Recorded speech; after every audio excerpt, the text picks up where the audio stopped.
My dear students, कैसे हैं आप सभी। आई होप आप सभी बहुत अच्छे होंगे। आज हम करने वाले हैं साइंस की वर्कशीट नंबर 71 और ये वर्कशीट आपको 23 दिसंबर 2020 के लिए दी गई है। तो देखिए हम लोग क्या पढ़ रहे थे लास्ट वर्कशीट में। हमने एक नया चैप्टर स्टार्ट किया था आवर एनवायरनमेंट, जो आपकी एनसीईआरटी का चैप्टर नंबर 15 है। तो अगर आप बुक में देखेंगे तो ये चैप्टर आपको 15 मिल जाएगा, आवर एनवायरनमेंट। और ये चैप्टर आपका एनवायरनमेंट एंड कल्चर से आता है और ये चैप्टर बहुत इजी है, आपको इजीली मार्क्स दिलवा देगा, इसलिए आपको अच्छे से इसको समझना है। तो लास्ट वर्कशीट में हमने पढ़ा था कि फूड चेन क्या होती है, ठीक है, और हमने इकोसिस्टम के बारे में पढ़ा था। एनवायरनमेंट में अलग अलग टाइप ऑफ इकोसिस्टम देखे थे। आज हम पढ़ेंगे फूड वेब क्या होता है और थोड़ा सा एनवायरनमेंट कंसर्न क्या क्या है, ओजोन लेयर, क्योटो प्रोटोकॉल, इन सब चीज़ों के बारे में समझेंगे। तो चलिए पहले देख लेते हैं फूड वेब, क्योंकि लास्टली हमने फूड चेन पढ़ा था, तो फूड वेब देख लेते हैं। और अगर आपने हमारी वर्कशीट्स नहीं देखी हैं तो जाके आप साइंस की सारी वर्कशीट्स देख सकते हैं, क्योंकि हम आपको चैप्टर की कंप्लीट एक्सप्लेनेशन देते हैं। केवल क्वेश्चन आंसर करना ही आपका वर्कशीट का मैटर पूरा नहीं होता है। ये वर्कशीट आपकी एक्सपर्ट टीचर्स के द्वारा डिज़ाइन की गई है। आपका 3 to 4 पेज का कंटेंट एक शॉर्ट टॉपिक में कन्वर्ट किया जाता है, यानी आप लीस्ट पढ़कर मोस्ट ग्रैब कर सकें। इसलिए इन वर्कशीट को आपको बहुत केयरफुली करना है। थोड़े से कंटेंट में पूरा चैप्टर आपको कवर कराने की कोशिश की जाती है, इसलिए वर्कशीट का एक एक पॉइंट अच्छे से पढ़ें, क्योंकि हो सकता है आपका पेपर इन्हीं वर्कशीट से बनाया जाए। सो आपको बाहर कहीं नहीं भटकना, इन वर्कशीट को अच्छे से पढ़ना है। फूड वेब क्या है? The length and complexity of food chain vary greatly. Each organism is generally eaten by 2 or more other kind of organism, which in turn are eaten by several organisms. So instead of a straight line food chain, the relationship can be shown by series of branching lines called food web. सबसे पहले food web को समझने के लिए आपको food chain recall करा दूं। Food chain हमने क्या पढ़ा था कि देखिए एक आपका छोटा सा इंसेक्ट है या फिर ग्रास है, उसको कौन खाता है? उसको खाता है डियर, ठीक है। ग्रास को खाता है डियर और डियर को टाइगर या आपका लॉयन खाता है। तो देखिए यहाँ पे क्या है, ये एक सिंपल सी फूड चेन है। या फिर और भी आप फूड चेन देख सकते हो। रैट को खाता है कैट को खाता है डॉग और डॉग को फिर अदर एनिमल। तो ये एक सिंपल फूड चेन है। लेकिन ऐसा तो नहीं है कि एक नॉन लिविंग ऑर्गेनिज्म ओनली एक फूड पे डिपेंड करे। कोई एक organism more than one food पे डिपेंड कर सकता है। पॉसिबल है कि ये एक ऑर्गेनिज्म है, इसके पास फूड के लिए ऑप्शंस हैं 1 2 3, क्योंकि अगर ये एक ही ऑप्शन पे डिपेंड होगा तो अगर ये ऑप्शन ख़त्म हो जाता है तो इसका तो खाना ख़त्म, ये खुद भी मर जाएगा। तो इसलिए एक ऑर्गेनिज्म 2 या 3 फूड चेन में इन्वॉल्व होता है और फूड चेन में पार्टिसिपेट करता है। तो अगर हम बहुत सारे फूड चेन्स को देखें, वो एक वेब बनाते हैं, एक जाल बनाते हैं, क्योंकि एक organism more than one food chain का पार्ट होता है। और ये हमारा क्या कहलाता है? फूड वेब कहलाता है, यानी खाद्य जाल कहलाता है, ठीक है। देखिए आप यहाँ पे देख सकते हैं कि एक ऑर्गेनिज्म कितने फूड चेन का पार्ट हो सकता है। यहाँ पे भी ये पार्ट है, अलग अलग पार्ट है। ये देखिए ये यहाँ पे भी पार्ट है, अलग अलग, ये बहुत सारी मल्टीपल फूड चेन, इसे आप कह सकते हैं मल्टीपल फूड चेन। तो देखिए ये इसको खाता है, ये इसको फिर ये इसको, फिर लेकिन ये इस वाली फूड चेन में भी इन्वॉल्व है, ये यहाँ पे भी इन्वॉल्व है। तो इस तरीके से मल्टीपल फूड चेन्स में इन्वॉल्वमेंट हो सकती है। How do our activity affect the environment? हमारी जो क्रियाकलाप हैं वो इन्वायरमेंट को कैसे हार्म करते हैं या अफेक्ट करते हैं? क्या आप कभी सोचते हैं कि आप जो भी एक्टिविटी कर रहे हैं, इनफैक्ट आप जो ब्रीद कर रहे हैं, इससे भी इन्वायरमेंट में क्या चेंज होता है या क्या फ़र्क पड़ता है? तो आपको साइंस के स्टूडेंट होने की वजह से थोड़ी देर के लिए इस चीज़ को ज़रूर सोचना चाहिए। Changes in the environment affect us and our activity change the environment around us. Environment जो चेंज होता है वो हम पे अफेक्ट करता है और जो हम एक्टिविटी करते हैं वो इन्वायरमेंट पे अफेक्ट करता है। समझ गए? वाइस वर्सा, हम इन्वायरमेंट को जो देते हैं इन्वायरमेंट भी हमें वही देता है।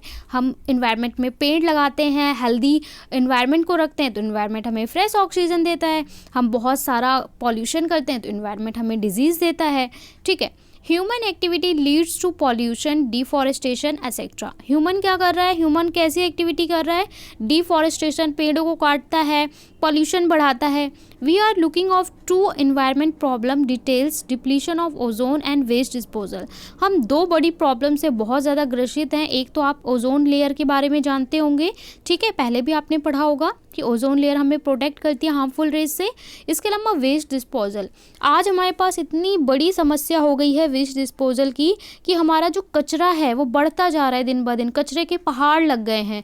उसको हम कैसे मैनेज करें, कैसे डिस्पोज करें, ये भी एक समस्या बन गई है। In this worksheet we will study depletion of ozone layer। इस वर्कशीट में हम ओजोन लेयर डिप्लीशन के बारे में जानने वाले हैं। ये आपको एक डायग्राम दिखाया हुआ है, ठीक है। ये अर्थ है हमारी, ये अलग अलग इसके एनवायरनमेंट की लेयर्स हैं, ये आपका सन है। अब थोड़ा सा पहले ओजोन लेयर के बारे में हम समझ लेते हैं, उसके बाद मैं आपको कुछ चीज़ें बताऊंगी। ओजोन लेयर क्या है? Ozone layer is a protection layer around the earth. Ozone layer हमारी अर्थ के चारों ओर एक प्रोटेक्शन लेयर है। जैसे कि मैं ये बोल सकती हूँ, ये हमारी अर्थ है तो इसके चारों ओर एक ये प्रोटेक्शन लेयर है, ठीक है। Which absorb most of the harmful UV यानी ultra violet radiation of sunlight, does protecting living being from health hazards like skin cancer. ये यूवी रेस को, हमारी जो सन है, सन आपको पता है सूरज से जो धूप आती है, धूप के साथ बहुत सारी रेज आती हैं, तो उसमें एक रेज होती है यूवी अल्ट्रा वायलेट रेज, तो इसको आने नहीं देता, धूप को छान के आने देता है। जैसे कि बच्चे को कवर करने के लिए आप प्रोटेक्शन लेयर लगाते हैं ना, वैसे ही आपकी अर्थ को प्रोटेक्ट करने के लिए ये हमारा ओजोन हमारा प्रोटेक्शन गार्ड है। ये यूवी को आने नहीं देता है, केवल छान के अच्छी धूप को और अच्छी रेस को ही हमारे तक आने देता है। Ozone layer is present at higher level of atmosphere. Atmosphere के ये हायर लेवल पे प्रेजेंट है। अगर आप एटमॉस्फेयर की बात करें तो देयर आर डिफरेंट लेयर्स। आपने पढ़ा होगा, पहले भी छोटी क्लासेस में पढ़ा होगा सोशल स्टडीज़ में, कि ट्रोपोस्फेयर, आइनोस्फेयर, ठीक है। तो यहाँ पे जो अपर लेयर्स होती हैं उसमें ये मौजूद होता है। Formation of ozone molecule. Ozone molecule का फॉर्मेशन कैसे होता है? The light enters UV radiation break O2 molecule free oxygen. तो हमारा जो O2 मॉलिक्यूल होता है ये ब्रेक होता है O और O में। O2 जब ब्रेक होगा तो दो ऑक्सीजन के फ्री मॉलिक्यूल बनाएगा। These oxygen atom combines with oxygen molecule to form, और जब ये O2 कंबाइन करता है एक सिंगल O से तो ये O3 बनाता है। O3 is what? O3 is ozone. O3 को हम क्या बोलते हैं? ओजोन। O2 को ऑक्सीजन, O3 को ओजोन बोलते हैं। डिप्लीशन ऑफ ओजोन लेयर का मतलब क्या है? डिप्लीशन होने का मतलब क्या है? The excessive rate of synthesis chemical like CFC। बहुत सारा अगर हम इस तरह के केमिकल का यूज़ करते हैं, CFC यानी क्लोरोफ्लोरोकार्बन्स का यूज़ करते हैं, which is used in refrigerator, AC and cause depletion. और ये यूज़ कहाँ होता है CFC? जैसे कि AC वगैरह में, रेफ्रिजरेटर में, और जितने आपके स्प्रे वाले बॉटल्स होती हैं वहाँ पे आपका यूज़ होता है CFC, क्लोरोफ्लोरोकार्बन, जो हेल्प नहीं इंक्रीज़ करता है हमारा क्या ये ओजोन लेयर डिप्लीशन को। केमिकल डिप्लॉइंग ओजोन लेयर, वो केमिकल्स जो ओजोन लेयर को डिप्लीट करते हैं, ये सारे केमिकल्स रिस्पॉन्सिबल हैं। देख सकते हैं जितने भी स्प्रे वाले हैं, AC, TV, तो वही तो हम कहते हैं हम जितने ज़्यादा फैसिलिटी बढ़ा रहे हैं, हर कोई अपने घर में 2-2 AC लगा ले रहा है, लेकिन हम क्या कर रहे हैं? अपने इन्वायरमेंट को नुकसान पहुँचाते जा रहे हैं। इतनी ज़्यादा गर्मी बढ़ जाएगी कि एक दिन AC भी आपका काम नहीं करेगा। पहले इतनी गर्मी होती थी? नहीं होती थी। AC के बिना भी लोग फ़ैन में, कूलर में भी नॉर्मल रह लेते थे, नेचुरल इन्वायरमेंट में ठंडी हवा चलती थी। लेकिन आज इतने AC की संख्या बढ़ गई है कि गर्मी भी इतनी बढ़ गई है, आगे चल के आप और AC लगा लो तो भी गर्मी नहीं ख़त्म होगी। उसके बाद United Nation environment programme, UNEP, United Nation environment programme के बारे में अगर आप नहीं जानते तो ये एक इंटरनेशनल लेवल प्रोग्राम है, ठीक है। Succeed to foreign agreement from CFC production 1986 levels Kyoto protocol by the countries. ये एक क्योटो प्रोटोकॉल था, ठीक है। क्योटो प्रोटोकॉल में ओजोन के लिए बात हुई थी और ये एक इंटरनेशनल प्रोटोकॉल है। अगर क्योटो प्रोटोकॉल के बारे में आप जानना चाहते हैं तो मैंने इस पे एक सेपरेट वीडियो बनाई है और आप सबको इसके बारे में जानना चाहिए। नॉट फॉर योर सिलेबस, आपको पढ़ने के लिए नहीं बट नॉलेज के लिए आपको पता होना चाहिए। आप अगर केवल रटने के लिए एग्जाम के लिए पढ़ रहे हैं ना तो पढ़ने का कोई फ़ायदा नहीं है। आपको अपनी चीज़ों के बारे में जिज्ञासा होनी चाहिए कि मुझे जानना है। तो अगर आप क्योटो प्रोटोकॉल को जानना चाहते हैं तो इसका वीडियो का लिंक मैं डिस्क्रिप्शन में दे दूँगी, वहाँ से जाके अब मैंने इस पर एक सेपरेट वीडियो बनाया है, आपको मज़ा आएगा पढ़ के, आप वो जाके देख सकते हैं। It is now mandatory for all manufacturing companies to make CFC free refrigerator. और अब सारी कंपनी से ये बात की गई है कि आप जितने भी रेफ्रिजरेटर फ्रिज बनाएंगे वहाँ पे ऐसे गैसेस का यूज़ करिए जहाँ पे आप CFC फ्री रेफ्रिजरेटर बनाइए, मतलब CFC का प्रयोग किए बिना बनाइए। अब देखिए आज आपको 4 क्वेश्चंस दिए गए हैं। Name the radiation absorbed bye ozone layer, कौन सा रेडिएशन ओजोन लेयर के द्वारा एब्जॉर्ब किया जाता है? UV, आपको पता है।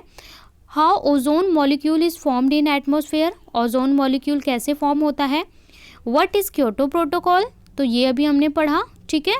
और इसके बाद what is ozone and how does it affect any ecosystem, तो ओजोन क्या है और ये किस तरीके से हमारा अफेक्ट करता है। तो चारों क्वेश्चन के हम आंसर देखेंगे। उससे पहले आपके लिए कोविड अप्रोप्रिएट बिहेवियर मैसेज है। To fight against Covid wear a mask, आप लोग को मास्क ज़रूर पहनना है। चलिए सॉल्यूशन देख लेते हैं। नंबर 1 में बोला है name the radiation absorbed bye ozone layer. Ozone layer कौन से रेडिएशन एब्जॉर्ब करता है? अभी पढ़ा था हमने, ozone absorbs most of the harmful UV यानी ultra violet radiation of the sunlight, ठीक है। तो UV रेज को एब्जॉर्ब करता है। How ozone molecule is formed in the atmosphere, ozone molecule कैसे फॉर्म होते हैं, तो इसका आंसर देख लेते हैं। तो इसका आंसर है the high energy UV radiation break O2 molecule into free oxygen. जो O2 मॉलिक्यूल है UV रेडिएशन ही हेल्प करता है इसे ब्रेक करने में O इंटू O में, ठीक है। जो O के 2 मॉलिक्यूल हैं ये ब्रेक हो जाते हैं सिंगल ऑक्सीजन के मॉलिक्यूल में। These oxygen atom combine with oxygen molecule to form ozone. जब ऑक्सीजन सिंगल O के साथ कंबाइन करता है तो ये O3 बनाता है और O3 ही हमारा क्या होता है, ओजोन होता है। तो आपको ये 2 रिएक्शन याद रखनी है, केमिकल रिएक्शन, जब भी आपको फॉर्मेशन के लिए बोलता है तो, ठीक है। तो ये आपका आंसर नंबर 2 हो गया। आगे देख लेते हैं। 3 में बोला है व्हाट इज़ क्योटो प्रोटोकॉल, तो ये एक United Nation environment programme succeed foreign and agreement to free CFC production in 1986 level by all countries. सभी कंट्रीज़ ने एक इंटरनेशनल एग्रीमेंट में एक्सेप्ट किया था कि वो CFC के प्रोडक्शन पे कंट्रोल करेंगे और इसे क्योटो प्रोटोकॉल के नाम से जाना जाता है। It is now mandatory for all manufacturing companies to make CFCs free, यानी जितने भी रेफ्रिजरेटर बनाएंगे वो CFC फ्री होंगे वर्ल्ड में, ठीक है। और क्योटो प्रोटोकॉल बेसिकली होता क्या है इसके बारे में पूरी कंप्लीट जानकारी एक वीडियो में दिया है मैंने अलग से क्योटो प्रोटोकॉल पे, उसका लिंक डिस्क्रिप्शन में आपको मिल जाएगा। क्योटो प्रोटोकॉल वो वीडियो जाके आप अपनी नॉलेज के लिए देख सकते हैं, ठीक है।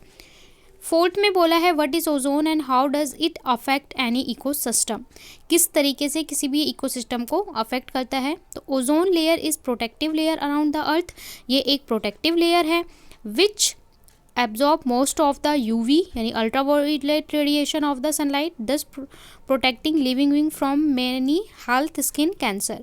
तो हमें हेल्थ कैंसर से बचाता है, साथ में क्रॉप्स को और अदर चीज़ों को भी, सभी इकोसिस्टम को ये ओजोन लेयर प्रोटेक्ट करता है। चाहे हम वाटर के इकोसिस्टम की बात करें, फॉरेस्ट की बात करें या नेचुरल ग्रासलैंड की बात करें, सभी इकोसिस्टम को हेल्प करता है, प्रोटेक्ट करता है ओजोन। सो यहाँ पे हमारी कंप्लीट होती है वर्कशीट 71। आई होप आपको समझ में आ गया होगा। वीडियो को लाइक, शेयर और चैनल को आपने अब तक सब्सक्राइब नहीं किया तो सब्सक्राइब करके बेल आइकन का बटन जो है उसे ज़रूर से ज़रूर प्रेस कर दें, उससे आपको सभी वीडियो का नोटिफिकेशन ऑन टाइम मिलता रहेगा। मिलते हैं नेक्स्ट वर्कशीट में, तब तक के लिए बाय बाय।